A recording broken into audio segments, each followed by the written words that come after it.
Non possiamo essere una Chiesa pigra, ferma, bloccata.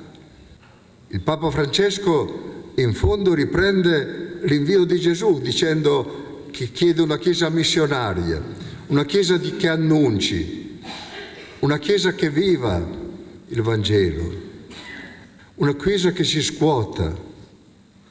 Gesù ci chiede di non essere solamente discepoli che ricevono e che ascoltano la parola, ma anche dei portatori di ciò che Lui ci ha dato. Se riceviamo l'annuncio del regno, dobbiamo essere noi stessi in prima linea a portare questo messaggio. Questo uno dei messaggi che Monsignor Alberto Tanasini ha sottolineato maggiormente durante l'omelia, di fronte ad un nutrito gruppo di fedeli, giunti a Montallegro nonostante la pioggia battente.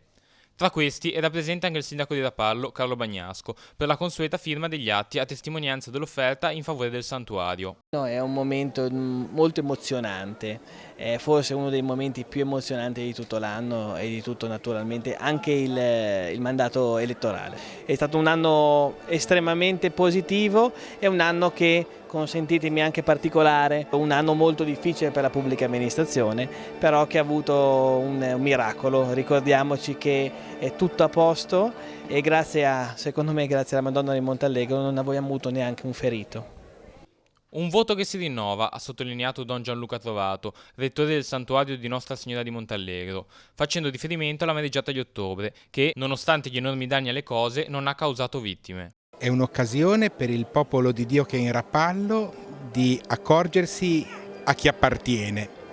Di fatto si ci vota, cioè si ci lega a colui o a colei che riconosciamo essere nostro custode, nostro protettore. Era il 1657, proprio 100 anni dopo l'apparizione, quando il popolo di Rapallo ha sperimentato in una forma generale la custodia di Maria, perché nessuno fu colpito dalla peste, dal colera che allora decimava le vittime in tutte le altre città.